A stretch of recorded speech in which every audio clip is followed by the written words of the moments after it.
وَلَقَدْ يَسَّرْنَا الْقُرْآنَ لِلذِّكْرِ فَهَلْ مِن مُّدَّكِرٍ اعوذ باللہ من الشیطان الرجیم، بسم اللہ الرحمن الرحیم۔ اب ہم نے کرنی ہے آیت نمبر 43 سورہ بقرہ۔ وَأَقِیمُوا الصَّلَاةَ، اور قائم کرو نماز، وَآتُوا الزَّکَاةَ، اور دیا کرو زکوٰۃ، وَارْکَعُوا، اور رکوع کرو، مَعَ الرَّاکعِینَ، ساتھ رکوع کرنے والوں کے، وَأَقِیمُوا الصَّلَاةَ، اور نماز قائم رکھو۔ ہم نے دیکھیں اس سے پہلی آیت میں یہودیوں کو ایمان لانے کا حکم دیا گیا تھا، یہ پڑھا تھا۔ پھر انہیں حق کو باطل کے ساتھ ملانے اور نبی علیہ السلام کی نبوت کے دلائل چھپانے سے منع کیا گیا تھا، اس بارے میں پڑھا تھا۔ اب ان کے سامنے وہ شرعی احکام بیان کیے جا رہے ہیں جو ایمان قبول کرنے کے بعد ان پر لازم ہیں۔ چنانچہ فرمایا گیا کہ اے یہودیوں، تم ایمان قبول کر کے مسلمانوں کی طرح 5 نمازیں ان کے حقوق اور شرائط کے ساتھ ادا کرو، اور جس طرح مسلمان اپنے مال کی زکوٰۃ ادا کرتے ہیں اسی طرح تم بھی اپنے مالوں کی زکوٰۃ دو، اور اپنے حبیب علیہ السلام اور ان کے صحابہ کے ساتھ باجماعت نماز ادا کرو۔ اس آیت میں جماعت کے ساتھ نماز ادا کرنے کی ترغیب دی گئی ہے، اور احادیث کا بھی مطالعہ کیا جائے تو ہمیں پتہ چلتا ہے کہ نماز ادا کرنے کی کثیر فضائل موجود ہیں احادیث میں۔ چنانچہ حضرت عبداللہ بن عمر رضی اللہ تعالی عنہ سے روایت ہے، نبی اکرم علیہ السلام نے ارشاد فرمایا، جماعت کے ساتھ نماز پڑھنا تنہا پڑھنے سے 27 درجے زیادہ فضیلت رکھتی ہے۔ حضرت عثمان غنی رضی اللہ تعالی عنہ کے غلام حضرت حمران رضی اللہ تعالی عنہ سے روایت ہے، حضور اقدس علیہ السلام نے ارشاد فرمایا، جس نے کامل وضو کیا پھر فرض نماز کے لیے چلا اور امام کے ساتھ نماز پڑھی، اس کے گناہ بخش دیے جائیں گے۔ ایک اور حدیث میں ہے، حضرت ابو ہریرہ رضی اللہ تعالی عنہ سے روایت ہے، حضور علیہ السلام نے ارشاد فرمایا، جو اچھی طرح وضو کر کے مسجد کو جائے اور لوگوں کو اس حالت میں پائے کہ وہ نماز پڑھ چکے ہیں تو اللہ سبحانہ و تعالیٰ اسے بھی جماعت سے نماز پڑھنے والوں کی مثل ثواب دے گا اور ان کے ثواب سے کچھ کم نہ ہوگا۔ حضرت ابو ہریرہ رضی اللہ تعالی عنہ سے ایک اور حدیث بھی روایت ہے کہ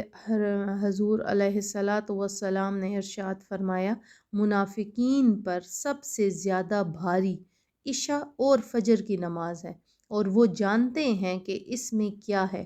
حدیث نبوی ہے، حضور علیہ السلام نے فرمایا کہ میرا دل چاہتا ہے کہ میں کسی کو کہوں کہ وہ اقامت کرے اور میں لکڑیاں اکٹھی کر کے ان لوگوں کے گھروں کو آگ لگا دوں جو نماز کے لیے مسجد نہیں آتے۔ دیکھیں، اس حدیث کے بعد ہمیں یہ سوچنے کی ضرورت ہے کہ کیا ہمارے گھر میں جو مرد موجود ہیں، چاہے وہ ہمارے ہسبینڈ ہیں، چاہے وہ ہمارے بچے ہیں، وہ مسجد جاتے ہیں یا ہم ان کو فورس کرتے ہیں کہ مسجد جائیں؟ اب کم از کم یہ حدیث جاننے کے بعد بزرگان دین کے نزدیک باجماعت نماز ادا کرنے کی اہمیت کس قدر تھی، اس کا اندازہ ان 2 واقعات سے لگایا جا سکتا ہے۔ حضرت عبداللہ بن عمر رضی اللہ تعالی عنہ فرماتے ہیں کہ حضرت عمر فاروق رضی اللہ تعالی عنہ اپنے ایک باغ کی طرف تشریف لے گئے۔ جب واپس ہوئے تو لوگ نماز عصر ادا کر چکے تھے۔ یہ دیکھ کر آپ رضی اللہ تعالی عنہ نے اِنَّ لِلَّهِ وَإِنَّ إِلَيْهِ رَاجِعُونَ پڑھا اور ارشاد فرمایا، میری عصر کی جماعت فوت ہو گئی ہے، لہٰذا میں تمہیں گواہ بناتا ہوں کہ میرا باغ مساکین پر صدقہ ہے تاکہ یہ اس نماز کا کفارہ ہو جائے دوسرا واقعہ ہے حضرت حاتم اسم رحمۃ اللہ تعالی علیہ فرماتے ہیں ایک مرتبہ میری باجماعت نماز فوت ہو گئی تو حضرت ابو اسحاق بخاری رحمۃ اللہ تعالی علیہ کے علاوہ کسی نے میری تعزیت نہ کی، اور اگر میرا بچہ فوت ہو جاتا تو 10,000 سے زیادہ افراد مجھ سے تعزیت کرتے، کیونکہ لوگوں کے نزدیک دینی نقصان دنیاوی نقصان سے کم تر ہے۔ اب یہاں پر رک کر تھوڑا یہ سوچیں کہ ہم اگر کوئی نماز چھوڑ دیتے ہیں یا چھوٹ جاتی ہے یا کسی مجبوری میں